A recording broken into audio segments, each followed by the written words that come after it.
गीता जी का 14वां अध्याय। श्री भगवान ने कहा, फिर भी ज्ञानों में श्रेष्ठ ज्ञान मैं तुमको कहता हूँ, जिसको जानने से सारे मुनिजन मोक्ष रूप परम सिद्धि को प्राप्त हुए हैं। इस ज्ञान की सहायता से मेरे स्वरूप को प्राप्त हुए लोग सृष्टि के समय जन्मते नहीं और प्रलय काल में कष्ट नहीं पाते।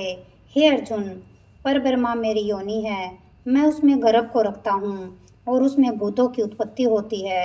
हे कौन्ते, सब गर्भों में जो विभूतियाँ उत्पन्न होती है उनका उत्पत्ति स्थान प्रकृति है और मैं बीज देने वाला पिता हूँ।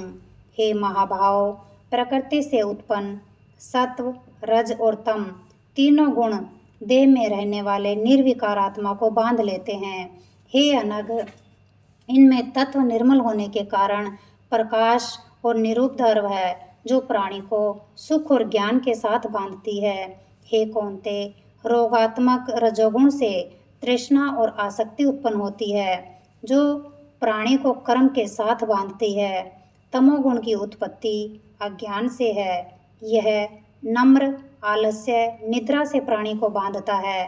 हे अर्जुन, सत्व सुख उत्पन्न करता है, रज कर्म पैदा करता है और तम सभी ज्ञानों को ढककर प्रमाद पैदा करता है। हे अर्जुन, सत्व गुण रज और तम को दबाकर बढ़ता है, इसी प्रकार रजोगुण सत्व और तम को दबाकर बढ़ता है और तमोगुण सत्व और रज को दबाकर बढ़ना चाहता है। इस देह में इंद्रियों द्वारा जब ज्ञान का प्रकाश उत्पन्न हो, तब समझिए सत्व गुण की विशेष वृद्धि हुई है। हे कौन्ते, रजोगुण की वृद्धि में लोभ, कर्मों में प्रवृत्ति, कर्मों का आरंभ, अशांति और इच्छा उत्पन्न होती है। हे कुंती नंदन, तमोगुण की प्रबलता में अविवेक, अनुधम, प्रमाद और मोह ये सब होते हैं। जब देह को सत्व गुण के उदय में मृत्यु प्राप्त होती है, तो वह ज्ञानियों के प्रकाश में लोक को पाता है।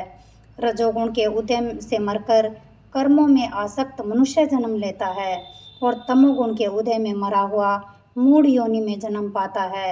सात्विक पुण्य कर्म का फल भी सात्विक और कलंक रहित होता है। राजस कर्म का फल दुख और तामस कर्म का फल अज्ञान है।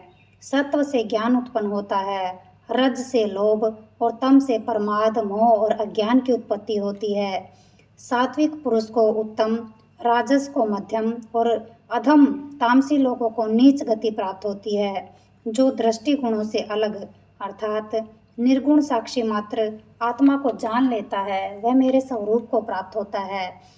जो देह शरीर में उत्पन्न होने वाले सत्व, रज और तम इन तीनों गुणों को जीत लेता है, वह जन्म, मृत्यु, बुढ़ापा और रोग से छुटकर मुक्ति पाता है।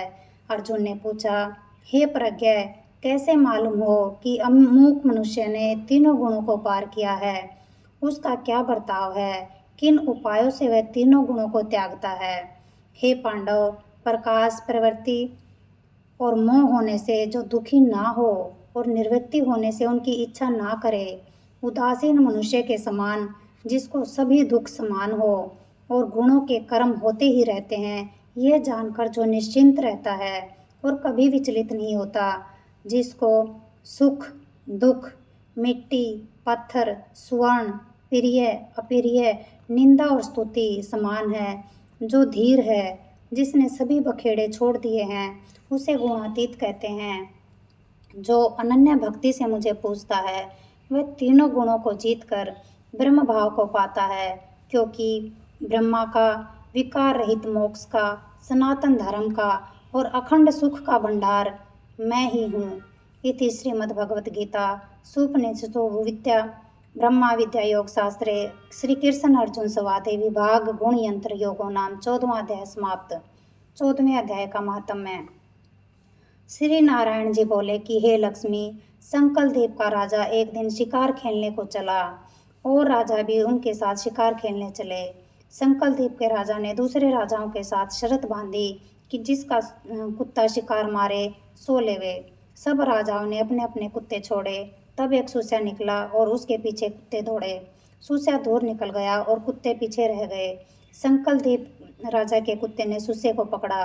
लोगों ने शोर किया तो कुत्ता दुचिता हो गया और सूस्या फिर भागा। कुत्ते के दांत सुस्या को लगे थे। रुधिर टपकता जाए, सुस्या भागा जाए और कुत्ते पीछे रह गए। भागते भागते वन में एक कच्चा तालाब पानी से भरा हुआ था।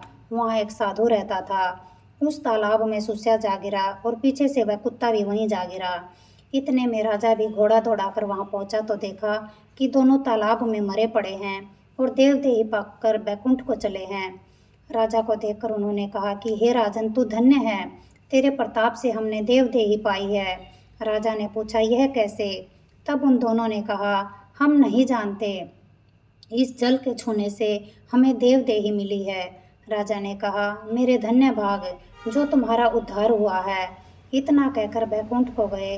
राजा ने नमस्कार करके पूछा कि हे संत जी, आप बताओ, यह कौतुक आश्चर्य क्या देखा? सुस्या और कुत्ते दोनों का इस जल से स्पर्श करने से उद्धार हो गया।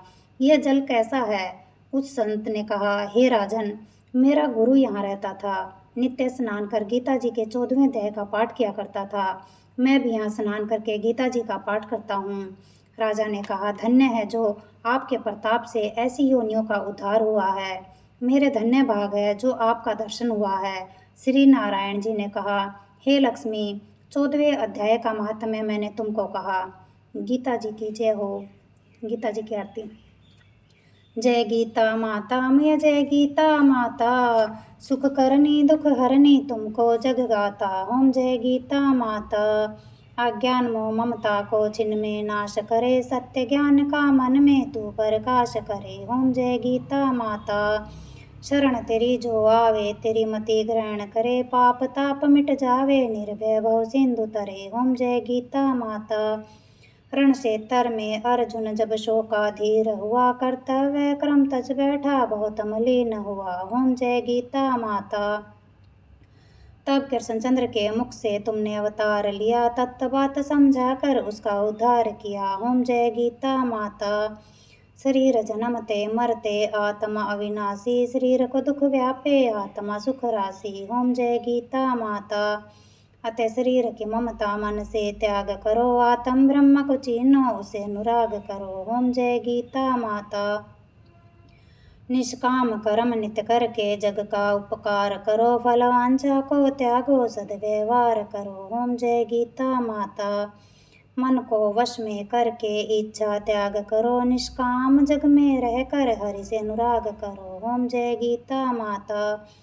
यह उपदेश तेरे जो नर मन में लावे, भगवान भव सागर से वह क्यों न तर जावे। ओम जय गीता माता। जय गीता माता मैया, जय गीता माता, सुख करनी दुख हरनी तुमको जग गाता। ओम जय गीता माता।